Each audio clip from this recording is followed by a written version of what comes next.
I'll highlight some key features. The various vignettes communicate Maier's retelling of a famous story, the legendary race between Atalanta and her suitor Hippomenes from Ovid's Metamorphoses, the classical hexametric epic about fabulous transformations. In Ovid's version, Venus, the goddess of love, gave Hippomenes, a mortal man, 3 golden apples from the Garden of the Hesperides to cast before the fleet-footed huntress Atalanta during their contest to distract and slow her down. So Hippomenes did as instructed, thereby winning the race and winning Atalanta's hand. But things ended badly for the 2 lovers. Hippomenes failed to give Venus proper thanks, angering the goddess, and the 2 lovers ended up being transformed into lions as punishment for ingratitude. So Maier explains how he has retooled Ovid's classical tale into an audiovisual presentation of alchemical theory and practice in the author's epigram. Here, we learn that Atalanta represents mercury, the quality of moisture, and that Hippomenes represents sulfur, the quality of heat or fire. Presumably, the golden apple represents salt, dryness, given that Maier's fugues are scored for 3 voices, which we'll see in a moment how Maier musically represents the 3 principal elements of transmutational alchemy, mercury, sulfur, and salt. That said, Maier stresses the union of Atalanta as mercury and Hippomenes as sulfur as the double lion in the author's epigram. Significantly, Maier does not use the Latin plural form of lion. Maier's pointed reference to the double lion as leogemenos intends for the reader to understand this alchemical transformation as producing a new state of matter from the combination of 2 different qualities. Okay, as I careen towards the end of my part of the introduction, we'll focus on emblem 12. Atalanta Fugiens is organized around a series of 50 vocal scores, this is an example, with accompanying emblems. And I'm going to wrap up my part of the intro with just a few points about emblems to keep in mind. Essentially, an emblem is a clever puzzle that contains a concealed message packaged in pictorial and textual elements, organized as motto, image, epigram, and read in descending order like a scroll. The reader interprets the interplay between word and image to unlock the emblem's hidden meaning. This is achieved by recognizing the literary allusions that structure the emblem, which the author embeds as textual and visual clues.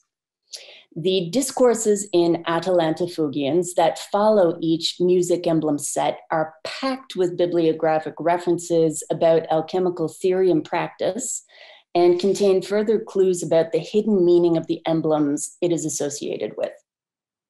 A word about emblem books. They're hugely popular in the 17th century, often amatory, religious, or political in theme. Atalanta Fugiens stands out as a novelty within this genre for its alchemical content and because of its fully integrated music score. Maier plays with the emblem genre in the ways in which he both conceals and reveals information. He deviates from emblem book norms by introducing aberrations signaled by things like obvious typographical errors in headers and in pagination, a curious reoccurrence of characters throughout the books, and featuring this full-on musical score. Maier's emblem book presents a paean to wisdom achieved through alchemical arts, scripted to music, image, and text. Yet, it becomes clear when you start reading the book that the alchemical processes do not unfold sequentially. There is a discernible storyline, but Maier has broken it up and scattered pieces of it across the pages of Atalanta Fugiens. So, Tara will pick up and expand upon the topic of Maier's injunction to the reader to use the senses of intellect, sound, and sight in experiencing his his intellectual program, and the role that his sonic emblems play in this. So, over to you, Tara. Thank you. So I'd like to speak here just to some of the scholarly contributions that we see here in Furnace and Fugue. So Furnace and Fugue as a digital book is simultaneously a digital edition of Maier's masterpiece, Atalanta Fugiens, and a collection of essays about Atalanta Fugiens. And so I just want to say a few words about that. So Atalanta Fugiens was certainly an exceptional book in 1618. Not all alchemical books look this way, not all emblem books look this way, but it's a well-known book today, and particularly to historians of the book, historians of alchemy and early modern knowledge more broadly, and early music scholars and performers. We are certainly not the first people to write about Atalanta Fugiens, but Furnace and Fugue departs from previous scholarship on Atalanta Fugiens in some important ways. And so I want to highlight that here and what we see as the significance of our scholarly intervention. The first point, just quickly, is that most scholars who have written about Atalanta Fugiens have done so from a particular disciplinary perspective. So, for example, Hilda Marie Schweich and Jocelyn Godwin wrote about the music. Helena de Jong, many of you may be familiar with her work, analyzed the texts and particularly the sources of the epigrams and the discourses. And this makes perfect sense, right? So in 1618, Maier perhaps could reasonably expect a single reader to have the erudition, the skill set to engage all of the elements of his book. But today, most of us lack the background to make sense of the art and the music and the German and the Latin, although I would think that perhaps the Warburg is the most likely audience to be able to grasp all of those parts at once. So these previous studies have been really important, and we build on them. They've advanced our understanding of Atalanta Fugiens in some really important ways, and certainly deep disciplinary expertise is crucial for situating Maier's project in very particular philosophical, artistic, or literary or musical contexts. But what we wanted to do here was to examine Atalanta Fugiens as a multimedia artifact, as a book that cannot actually be entirely broken apart without losing some of its core meaning.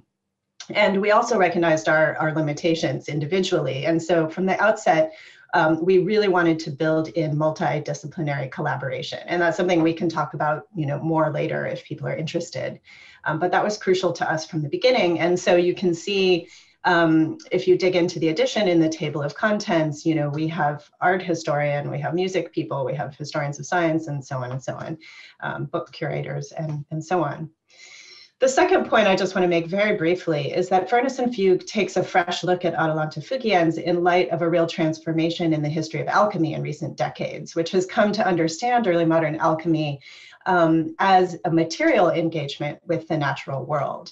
So we're very much informed by this new turn in the field, and we're trying to, with Furnace and Fugue, reposition Atalanta Fugiens as a text that is not only literary or philosophical, cleverly adorned with music, but also as an invocation of and meditation on actual laboratory technologies, and perhaps even a guide to the production of the Philosopher's Stone, right?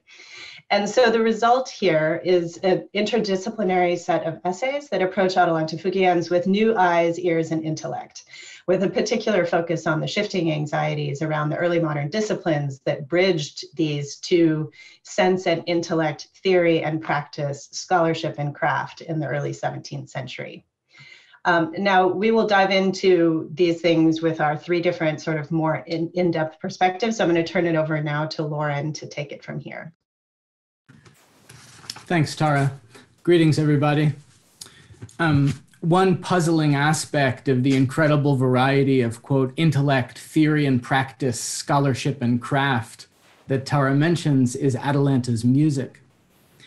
Each of the 50 emblems features a three-part musical canon, as has been explained, or fugue, as Maier calls them, that dramatizes Atalanta's famous foot race with Hippomenes.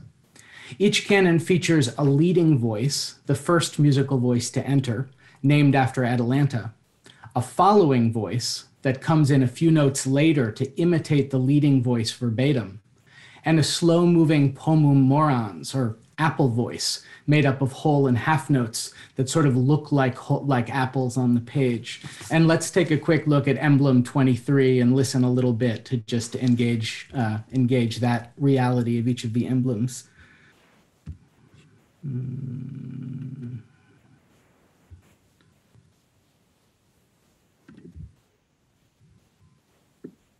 All right, here we are. So as has been explained briefly, the layout has the facsimile on the left and the sort of modern accessible version on the right. So I'll just scroll down to the music here, to the fugue. And as I mentioned, each of the three voices of each fugue is named after the character in Ovid's drama that then also is sort of freighted with these alchemical symbolism. There are lots of layers of tripart division mapped onto each other here. But here's a bit of the fugue from 23, and you can see the apple voice is in the middle here, and then Atalanta comes in first. Hippomenes comes in chasing her, as in the story.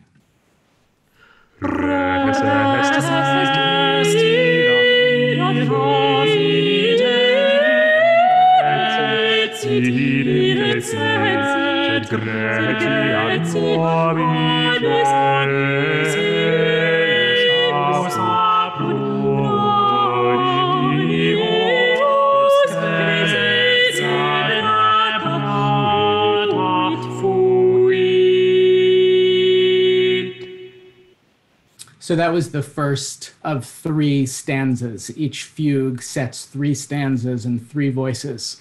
You get the sort of tripart obsession that's happening here. These compositions are complicated and would have required the skill and experience of a professional composer. Yet generations of scholars have scratched their heads about the very mixed quality of Atalanta's 50 canons. Many, most even, are artfully executed, while several stand out as being structurally ill-conceived and rife with musical errors. Given the overall high quality of the engravings, the Latin epigrams, the short essays on alchemy, etc., what are we to make of the mixed quality of the music across the collection?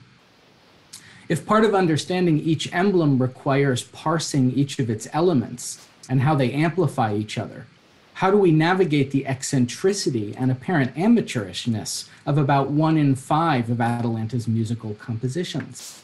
And I'll play a bit of one of the mysterious bad canons, which I happen to think are also very beautiful, but which diverge in some very striking ways from the sort of expected orthodox language of 16th century counterpoint, that the good canons obey those rules, the bad canons don't seem to.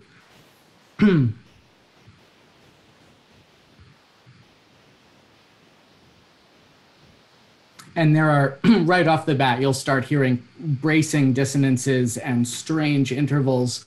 Yeah, enjoy. I think it's wonderful.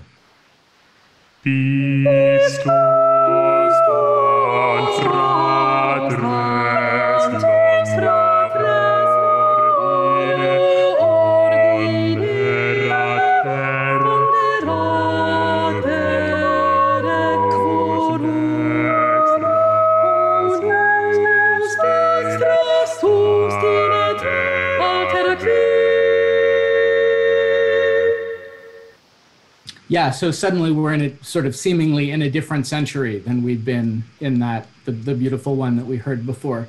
As I said, I think there's a magic and sort of mystery about the strange ones. I'll talk more about that. It turns out, and let me pivot to PowerPoint here. There we go. It turns out that 40 of the 50 pieces Maier used in his alchemical emblem book had been published already in the 1590s. In an obscure collection by the Englishman John Farmer. Maier traveled frequently to England and likely supposed that no one in his alchemical circle in Germany would recognize Farmer's music. And in fact, his borrowing remained undetected until a couple years ago, when I happened to stumble across it while I had both Atalanta and Farmer's Book of Canons open on my desktop. Farmer's 40 canons are sonorous and well-crafted, but Maier needed 50 of them and evidently endeavored to compose the missing 10 himself. And this may be a sort of object lesson in DIY, the perils and beauties of DIY approaches to, when you're missing 10, do them yourself. And these are screenshots of my essay that are available online if you want to follow up details here. A comparison with Farmer shows that Maier placed his canons in odd-numbered emblems, starting with emblem number 1. This means that for the last 4 centuries, readers and scholars who have read the book in publication order have encountered a bewildering alternation of good and sometimes shockingly bad music. But whatever the origin of Atalanta's music has turned out to be, Maier's choice to include canons points to the particular erudite and ludic approach he hoped his readers would take, and which we hope modern users of Furnace and Fugue will explore. Musical canons have always been puzzles that require their performers to experiment until they find the hidden musical solution. Canon means rule in Greek, and in its purest form, a musical canon is a written rule accompanied by a short bit of musical notation. The idea is that the composer conceals a bit of counterpoint in this combination of a texted instruction and a snippet of music. Take a look at this canon by Thomas Morley, printed during the late 16th century. The rule to the left reads canon in epidietesaron. It's a little redundant to have the rule also have the word rule in it, but that's how this works. And then there is a short phrase of a single line of music that can be expanded to polyphony if the rule is applied correctly. Here, epidietesaron translates from Greek to a fourth above. So we know that the trailing voice, what Maier would dub the hypomenes voice, of the canon will enter a fourth higher than the leading voice, Maier's Atalanta voice. But when does the trailing voice come in? That's not indicated anywhere on the page. How long should the second musician wait before entering?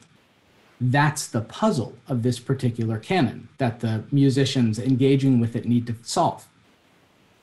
To solve it, musicians must combine their knowledge of counterpoint with playful experimentation. They must use knowledge and experience to enact a series of incomplete instructions in just the right way. If they achieve this, they are rewarded with the revelation of the wisdom hidden in the canon and get to experience the harmony and aesthetic beauty that was understood as a metaphor for the perfection of the universe. If we substitute chemical terms for musical ones in the previous sentences, we reveal the resonance between the intellectual and experimental processes of solving a canon and the intellectual and experimental processes of early modern alchemy. Both music and alchemy center knowledge understood to be passed down from the ancients, and both require a playful experimental approach to complex ingredients to achieve a kind of gnosis. And I'm deliberately using language here that would work either way, whether you're talking about early modern alchemical practice or musical practice. So Maier's inclusion of canonic counterpoint as an essential ingredient of each emblem was sort of brilliant, as he leveraged the similarities of approach and sensibilities shared across early modern alchemical and musical practices. Let's take a quick look at the canon Maier used for emblem 46. 2 eagles come together, one from the east, the other from the west. Navigate back here, and blank.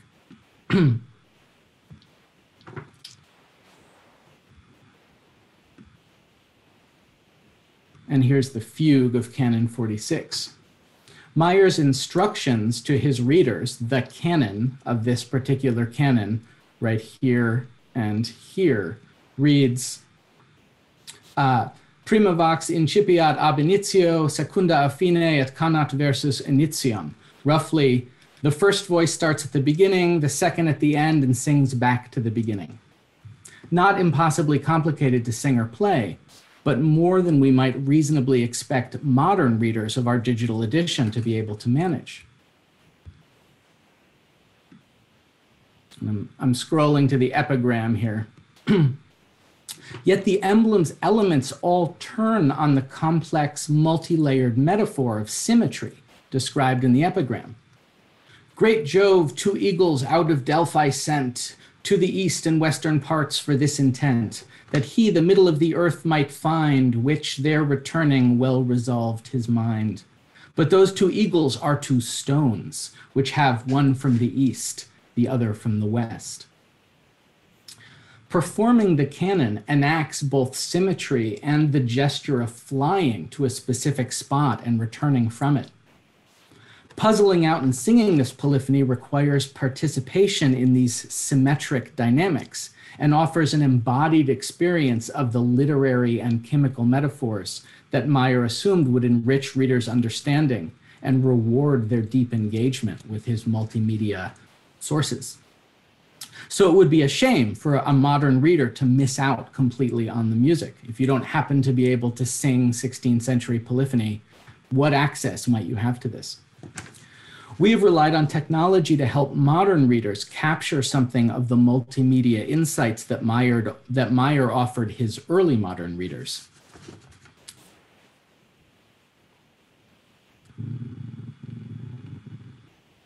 There we go. All 50 fugues are presented in an interface that allows each voice or combination of voices to be experienced separately or in any combination. And the scrolling playback helps orient those who are less familiar with musical notation. And here I'll just play a bit of this particular canon and demonstrate the voice functionality, which is fun.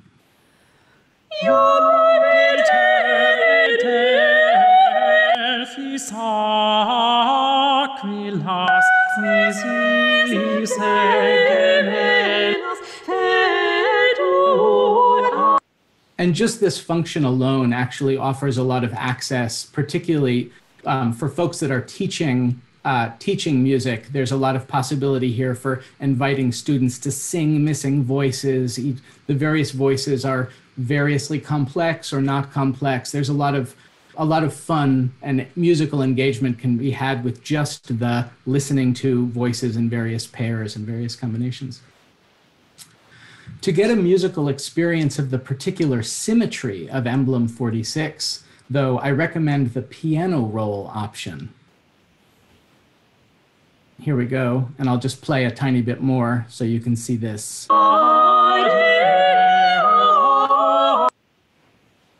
And if we let the piano roll just stop here, it's cool in this emblem because you can really see the symmetry of these palindrome voices that you've created. If you start at the beginning, one voice starts at the beginning and the other voice starts at the end and they move towards each other.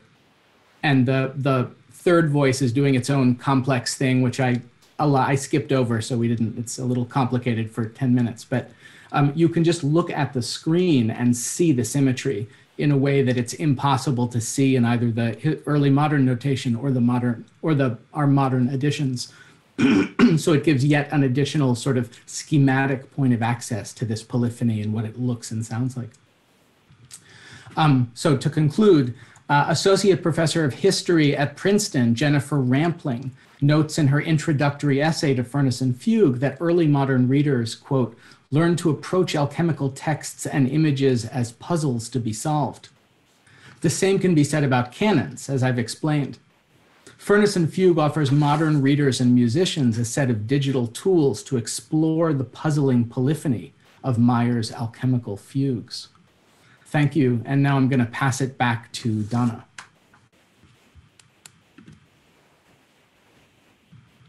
Unmute. Yeah, you can all hear me, right? I did that successfully. Oh, phew. All right, so I am going to share screen and continue. And can you all see the two images? Everything is good? Yep, okay. It's all good. All right, so I'm going to pick up where Lauren has left off. And yeah, in discussing the ludic qualities of Maier's book in ways that Furnace and Fugue extends sensory interactivity with Maier's ideas through digital technology. So I'm going to toggle between the actual book and the digital edition.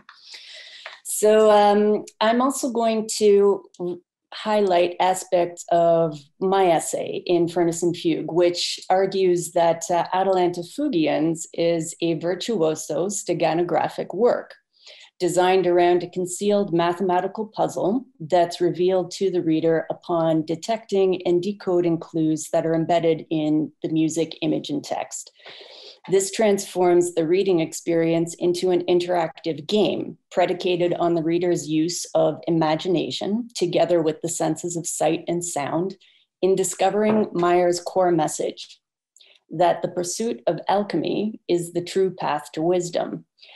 I reached this conclusion as a researcher at the Science History Institute in Philadelphia. You're looking at an image of the Othmer Library there with their copy of Atalanta on the table.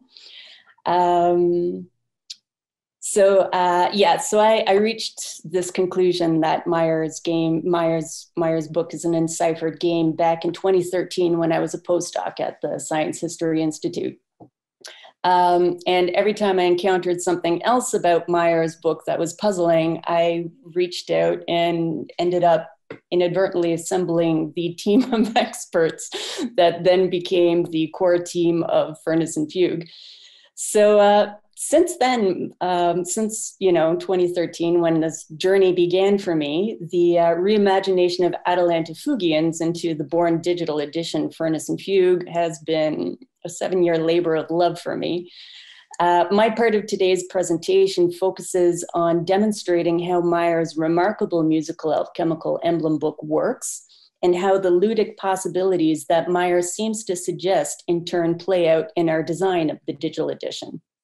So I believe that Atalanta Fugiens is formulated around concealing a mathematical puzzle, specifically a magic square. This kind of puzzle is comprised of a square grid of numbered cells whose rows, columns, and diagonals all add up to the same value, and its construction is governed by an algorithm. So to explain how the reader can shift from reading Atalanta Fugiens, the book, to conceptualizing its emblems reordered as a magic square, I'm going to highlight a few key clues that I collected from the book, starting with the title page. There are 50 music emblem sets in Maier's book. You can count them. Yet the title declares that there are more or less 50 of them, plus minus. Now, I find this Latin reference very curious. And in fact, I view it as a cipher key, and I discuss this in detail in my essay, but I'll just go on to say here that if we accept this as a cipher key, hidden in plain sight, it presents a clue that signals a numerical shift, an action that is characteristic of early modern cryptographic systems. Venus plays, another clue, Venus plays a notable though subtle role in Atalanta Fugiens, one that is both explicit and implicit. Venus is a prominent visual presence on Atalanta's title page, and furthermore, she is the narrator of the Atalanta story in Ovid's Metamorphosis.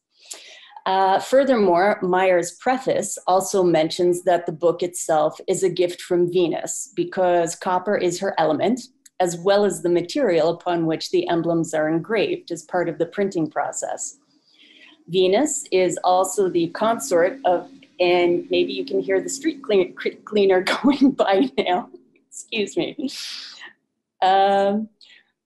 Venus is also the consort of Vulcan, god of forge and fire is the tool of transformation used by the alchemist. Okay, let's return to the idea of a numerical shift. This seems to be borne out with the first two emblems in Atalanta. The mottos in emblems 1 and 2, in fact, represent two halves of a complete verse from a famous alchemical text about transmutation, the Emerald Tablet.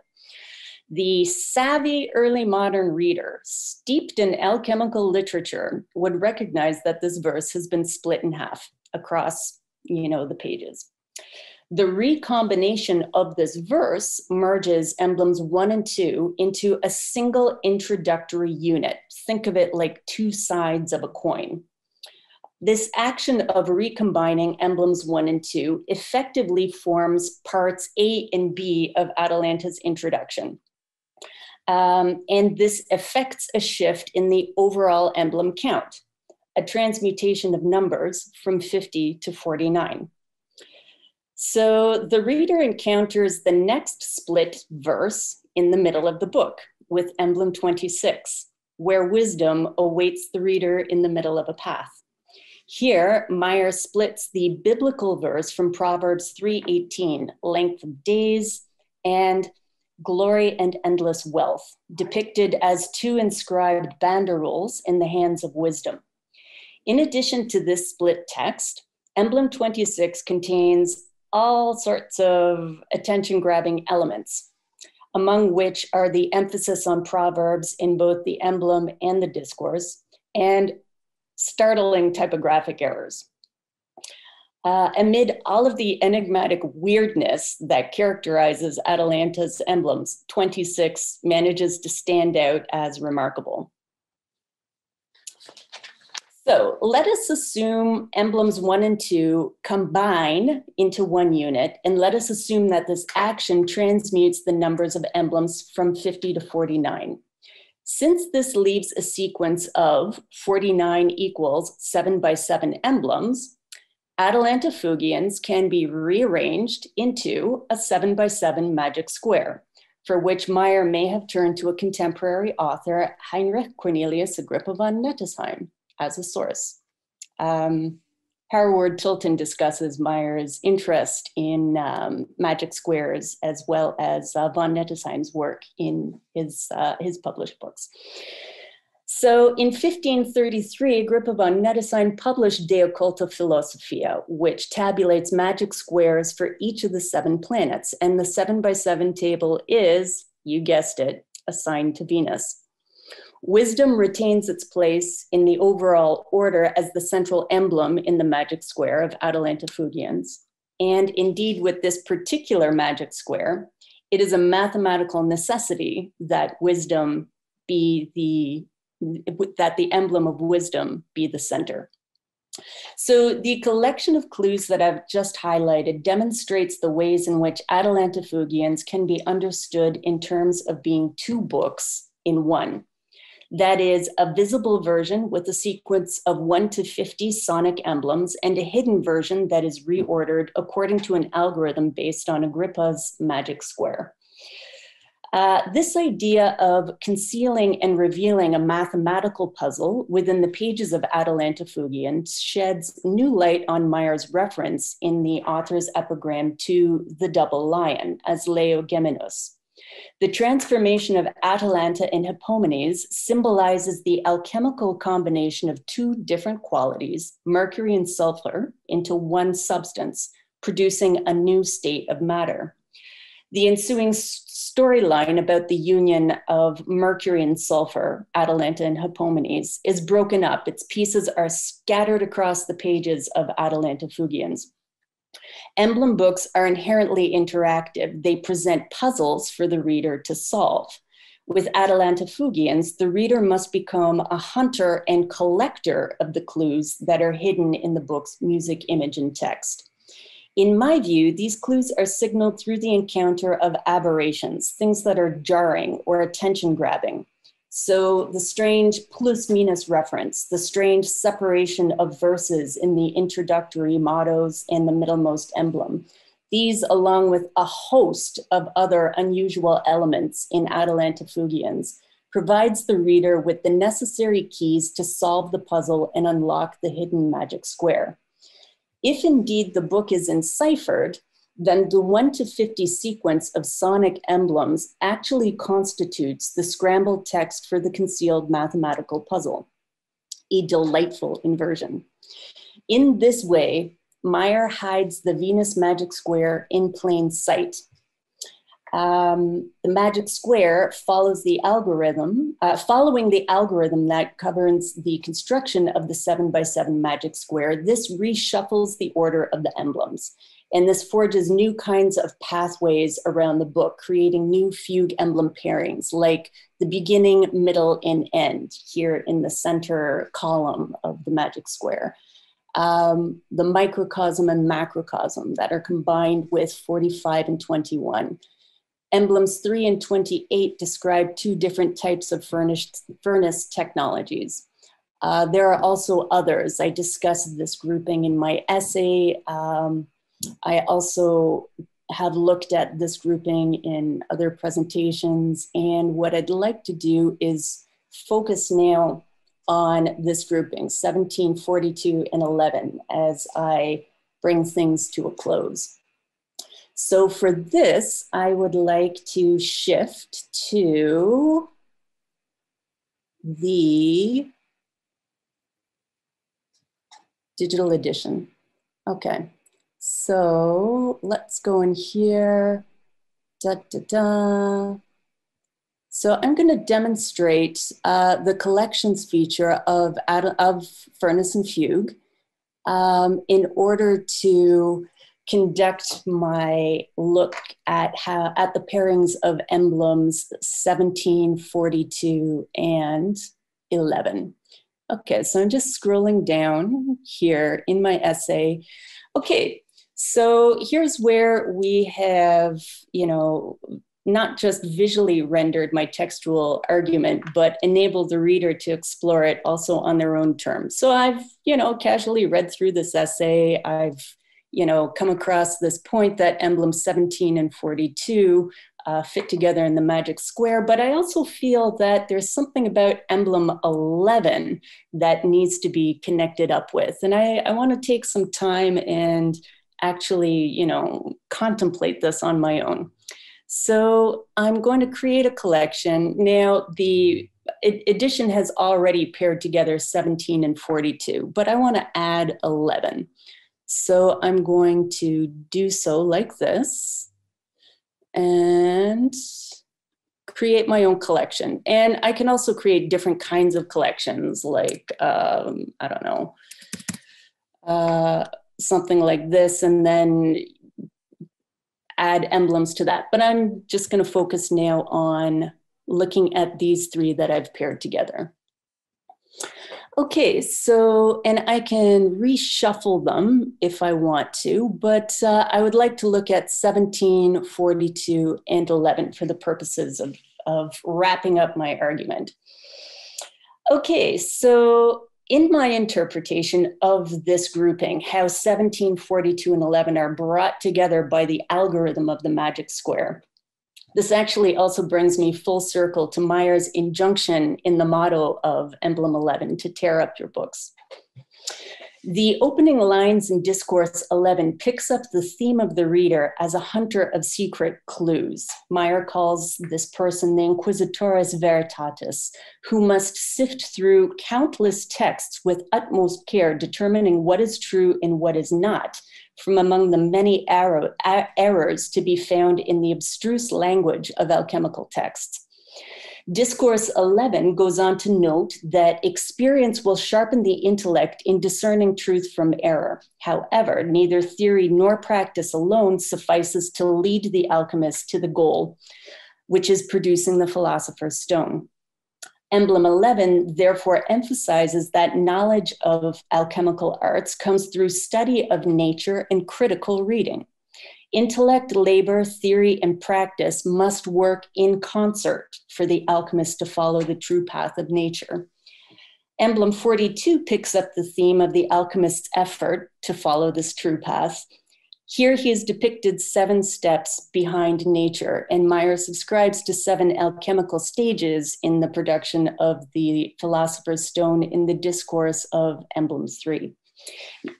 Now, in emblems 42, the motto echoes that of emblem 11, enlisting 4 requirements for chemical investigation: nature as a guide, together with reason, experiment, and reading.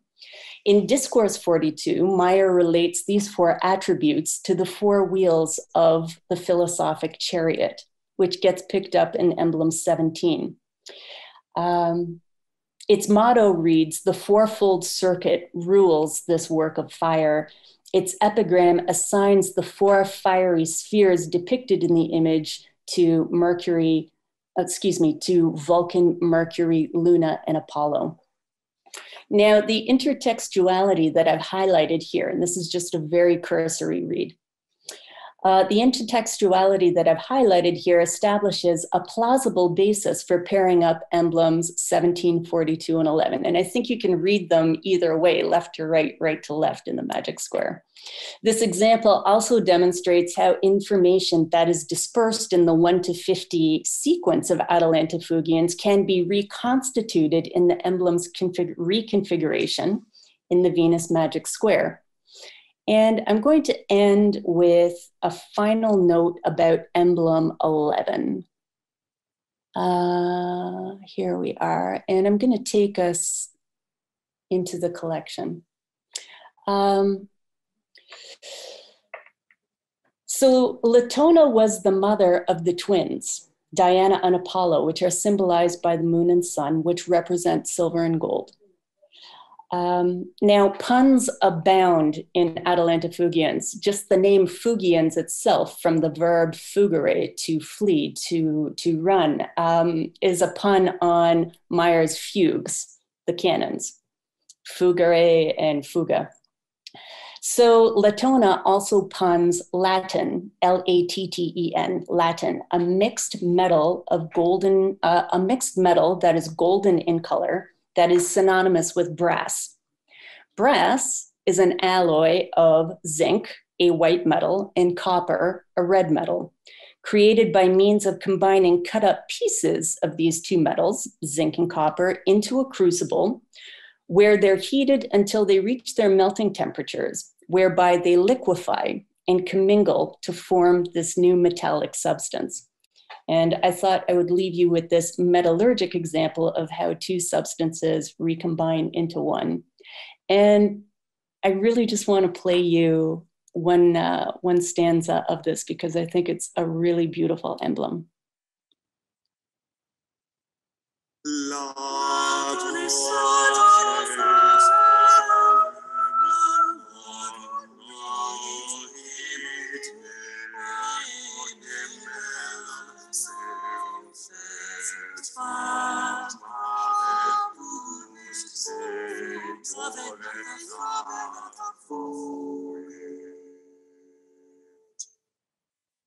Thank you. And over to you, Jara. Thank you, Donna. So I'm gonna try to be quick because I know we're running a little bit over time, and I know we all really want to hear from you and have a discussion here. But I want to finish up by saying a bit about returning to this question of the particular modes of reading that Maier calls for in structuring Atalanta fugiens the way he does. I am not going to show you any PowerPoint. I think you have a sense of furnace and fugue and how it works at this point, and sometimes there's a bit of sensory overload, but I do want to talk about the senses. I'm particularly interested in the way he engages our senses and the way that we pick that up in our own digital edition of Furnace and Fugue. So as Donna and Lauren have already suggested really beautifully, Atalanta fugiens is not a straightforward book, right? There is no single way to read through this book. It's precisely these multiple paths of entry into Atalanta fugiens that in our view really turns it into a tool, into an instrument for multiplying meanings and endlessly generating new insights about nature's secrets. The point that I want to underscore here is that Maier also proposes a fully embodied reading practice. He really invites, if not requires, his readers to activate multiple senses. So not only the intellect, but also the body. As his title page tells us, the emblems here were to be seen, read, meditated upon, understood, distinguished, sung, and heard. So this translation we're using is a little bit wonky, so I'll give you the Latin: videnda, legenda, meditanda, intelligenda, diudicanda, canenda, et audienda. So what Maier is telling us is that his readers need eyes, both to see the images, to look at the images, and to read the words.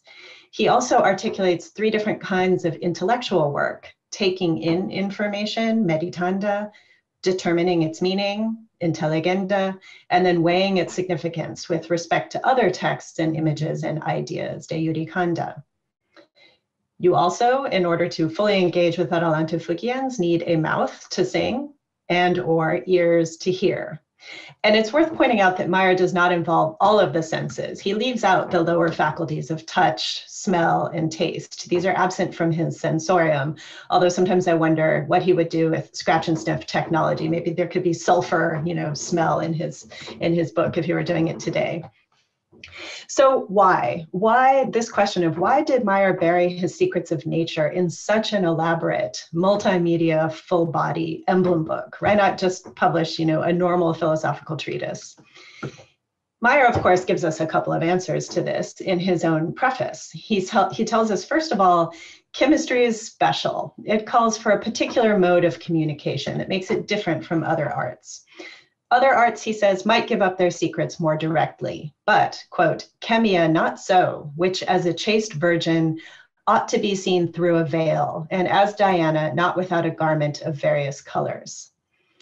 In other words, Maier tells us he chose to present his knowledge as emblems, in part out of a deep investment in this notion that chemistry is a privileged and difficult endeavor, right? You have to it's more complicated. It needs a different form of communication.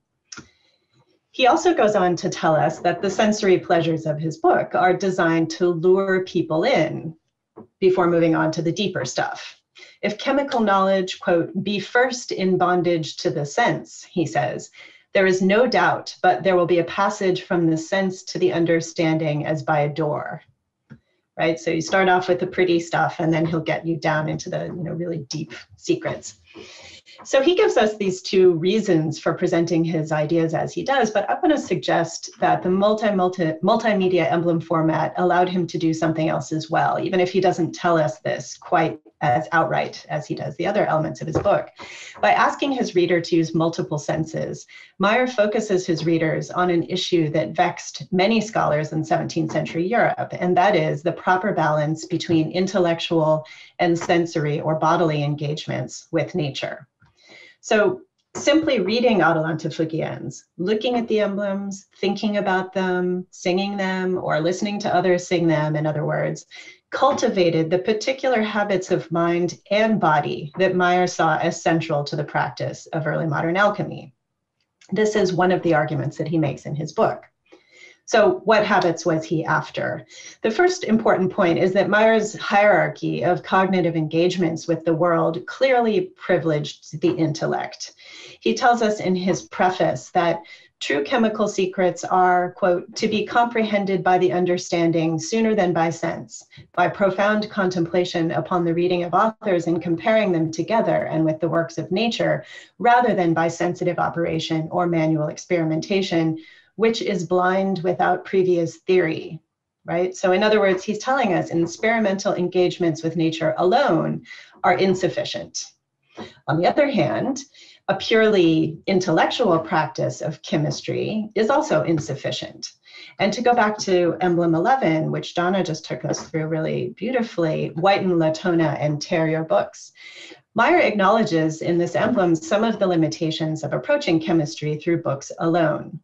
By 1600 or so, the alchemical corpus was vast, right? There were ancient texts, medieval texts, Arabic, Latin, and reading through this corpus was difficult. There was inconsistent terminology and sometimes riddling prose style, witness Atalanta fugiens as well, right? And as Maier put it himself in the discourse to emblem 11, so great is the diversity of authors in writing that the explorators of truth do almost despair of finding the end of art.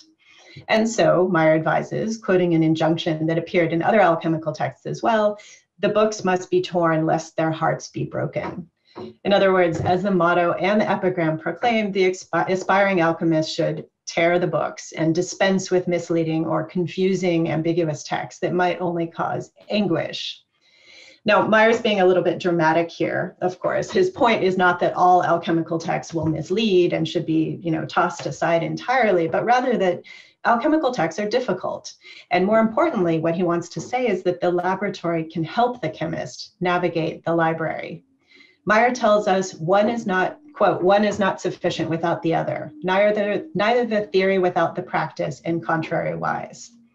So the key to chemical clarity is balance, in Maier's view, following nature and gaining experientia on the one hand, and careful deliberative reading on the other.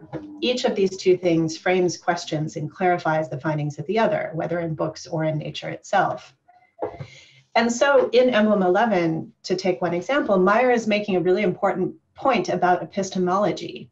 Alchemy, he's arguing, is both craft and philosophy. It requires the body and the intellect. Neither alone is sufficient. And I won't go into detail, but just to point out that with this claim, he's making an intervention in debates about the status of alchemy in early modern hierarchies of knowledge. That status was still very uncertain in the early 17th century, and not everyone would have agreed with him. He's making an argument here. And what I want to suggest to wrap up is that Maier makes the same point also through the very form of Atalanta fugiens. This point about epistemology he makes through form. So by including words and images and music, Maier challenges his readers to attempt to grasp his chemical arcana with eyes, ears, and intellect all at once. And in showing his readers how to read Atalanta fugiens with body and mind, I think he was also teaching them how to practice chemistry properly, in his view. And this is what I'm arguing here makes Atalanta fugiens into this commentary on the place of reading and writing and their relationship to other bodily ways of knowing in the production of chemical knowledge. Now, this broader theme runs through many of the essays in Furnace and Fugue, others of which also explore how Maier engages with, music, art, mathematics, that, like alchemy, straddle these worlds of, if you will, the scholar and the artisan, or theory and practice, and so on. So we see this theme in some of the other essays, but we also see it in the way in which we have constructed the digital edition in Furnace and Fugue. Furnace and Fugue allows us, the digital technologies involved, allow us to follow Maier's lead. So we have turned reading Atalanta fugiens into the multimedia embodied experience that Maier envisioned.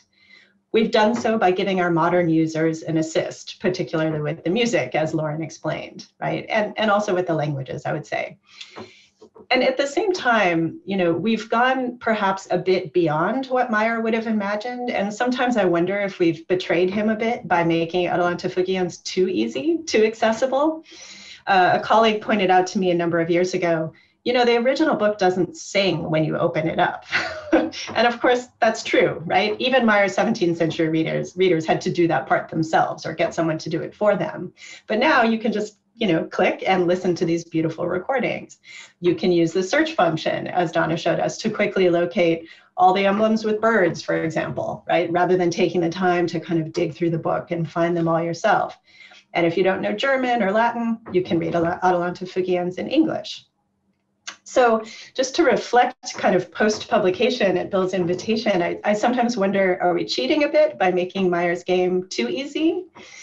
Maybe. But Maier's world is not our world, and the stakes and status of alchemical knowledge are not the same either.